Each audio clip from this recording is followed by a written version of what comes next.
Assalamu alaikum wa rahmatullahi wa barakatuh. Hey bandiraɓe hettiyankoɓe Dental Dina TV ko salminde goto kala e moɗon e juurade goto kala e mon e wiide alhamdulillah en gatti kadi e yewtere men joljole e carika muɗum. Jogani en kaɓore ɗe ko musidɗo men Abdoul Aziz Jettereɗo Xumma jogani en yewtere nde hande ko ceerno Arɗo Jim kanko jogori yewtere nde yewtere joljole e carika muɗum. Kadi e mbawi heɗade kadi ceerno Arɗo Jim ko addanen kadi e lowdi jamma hande. Ceerno Arɗo jam hiiri, bisimilla ma e yewtere men hande. Assalamu alaikum wa rahmatullahi taala barakatuhu. Bandiraɓe Dental Dina TV, caggal ni jettuɗen Allah julɗen en haɗo makko en calmini dendagal bandiraɓe fof calminali ɓuuɓɗi uurɗi ƴogadi ɗo ɓuuri loggidde nder dengdodi fittandu men. Ceerno Yahya min salminama kadi a juurama kala beltortoɗo walla jeeɓowo no wayno Dental Dina TV salminama ɗo. Hande noon garten ko e joljole e carika mum e leydi Sénégal. Joljole e carika mum hande nateten koko wiyete fond force Covid-19. Eɗen gandi fond force Covid-19 nde Sali Diop Dieng kanko e hoore makko o laɓɓinama wonande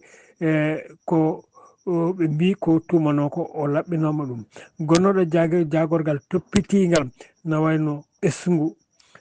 kañum e genre e kadi e nden sukaɓe e nden kisal sukaɓe kanko e hoore makko de no wayno o laɓɓinama ha o wi ceer e tumaji ɗi gandanɗa hoorema o tumanoma ɗum e brosse Covid-19. ɗum noon fatuno ko ɓe mbiyata l'affaire des fonds di force Covid-19 no wayno kalisaji ɗi o tottano e wooda ko waɗi e ɗum ɗo e Covid he no wayno kamɓe koye mabɓe ɓe mbino ko dirtinoɗo no wayno ɗum ɗo ɗin kalisaji. Joni ko dirtinoɗo ɗin kalisaji joni noon ko wiyete haute cour de la justice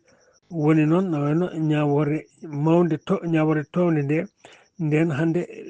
laɓɓini Ndeye Sali Diop Dieng. Bon o tottama ordonnance no liya ɗum woni seedam fa ko wonande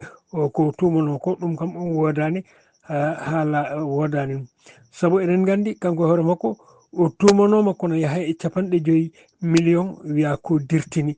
e 52 million wiya ko dirtini kono noon battane mum ɓe battiti ko e no wayno climatiseur uji ɗiɗi ɓe mbi climatiseur uji ɗiɗi ɗi o fonno wadde e bureau ji he o yehi o waɗi ɗum galle makko kankone ko ɗum nden noon ɗiɗɗiɗiji ɗi nani gara ko Ndeye Sali ko climatiseur uji ɗiɗi 52 million o tumano joni arte climatiseur uji ɗiɗi ɗi o yehi o waɗi galle makko farbane ko 150 milliard wonno joni arti kadi e portable ɗiɗi no wayno noon kanko e hoore makko noon o tottirino ko wiyete caution ko 57 million o tottirini ɗum ko fati e caution no wayno goppital makko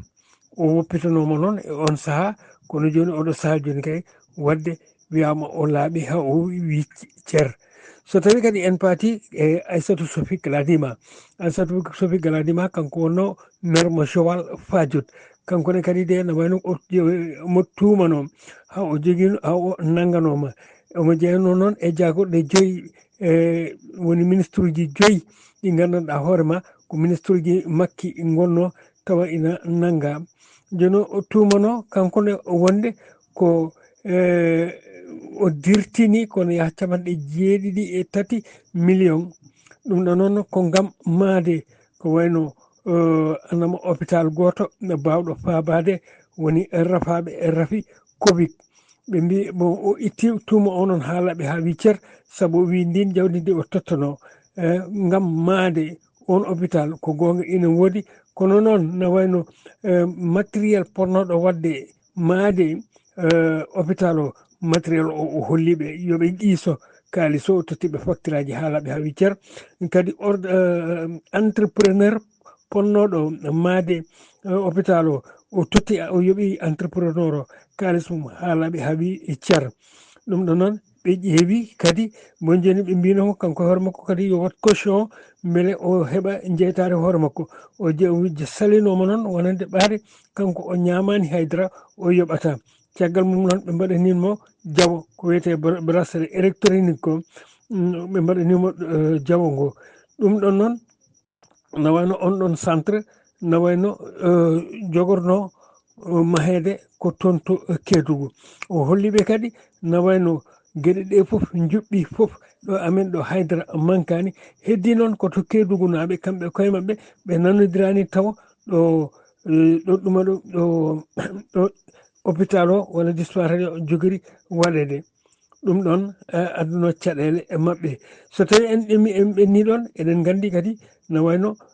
Mansour Faye kadi kañumne tumanoma e affaire maaroji Covid he kono noon nde ɓe jeehi ɓe mbaɗi ya garta maɓɓe ala fof no mbattadi kadi ɓe mbi kankone o laɓɓinama ha wi cer Aliou Sall ne kañum wiyano kanko yari kala ko ina wona pétrole ko Sénégal fonno hebde pétrole ko foof o yari ɗum kono noon Allah waɗi kadi barillaji gardini jaltoji e pétrole ɗi ɗinne kadi koye maɓɓe heddi yalti caggal ɗum kadi eɗen gandi kadi hono Moustapha Diop maire de Louga kankone omo jeeya e ɗin ɗon tumamuji no wayno kankone ha joni omo heddi toon so ɓenni ɗum eɗen gandi Madiambal Diagne kadi kañum hanki o noddano woni tribunal mo Versailles noddunomo kono noon ko gueɗe Madiambal Diagne ɗe no wayno Madiambal e hoore mum gueɗe makko ɗe wiyete tan ko dari ko péripétietti saabu ɓe kalani hen ko laaɓi no wayno ɓe mbi kamɓe koye mabɓe wonande Madiambal ina nawte walla Madiambal ina heddo ɗo ɗum kam wona taw hunde labde no fewi ɓe ndiwtani nawde nde noon ɓe ndiwtani kadi woppude ɗo Madiambal ɗum waɗi gada beño joni noon ɓe mbi ko laamu leydi Sénégal kañum e hoore mum no wayno ɗaɓɓade wonande yo Madiambal artire nden ɗaɓɓaji ɓe ndiwtani ɗum nde kono noon ɓe kamɓene kadi leydi ndi addani taw kayitaji laaɓɗi ɗiɓe mbawi tugnade haaɓe ndiwta hen no wayno haaɓe gartira Madiambal Diagne ɗum ɗon noon nanɗon waɗi gada beño Allah mi yalam Madiambal ko gartirteɗo Allah mi yalam Madiambal ko toon heddoto kono kala ko ɗum wawi wonde ndesden ɓooyi bandiraɓe tedduɓe no wayno ko tonguɗen e daɓɓa tan hande ko aranno en ɗo e kabaruji ɗaɓɓi walla joljole e carika mum tan woni ko gaddanoɗen bandiraɓe ɗum noon en jetti dendagal bandiraɓe foof en jarniɓe kadi en jafnimaɓe hono ceerno Yahya anne kadi a salminama a yettama a juurama a ñaganama jaam e celal kisal joddiɓe aɗa moƴƴiɗo battane bandiraɓe Allah jarama on jettama salam wa rahmatullahi wa barakatuhu ceerno arɗo jim e haala ka tonguima raɓɓiɗi kadi famnima wonan jiɗa famde ha faamo e koɗɗo kadi yewtere men joljole e carika mum haaɗiɗo kadi ha janggo inchallahu taala eɗen jetta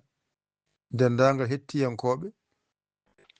e dendagal yeeɓiyankoɓe Dental Dina TV kadi ha saaha goɗɗo inchallahu taala seeɗa arɗo a jarama yo jaam waal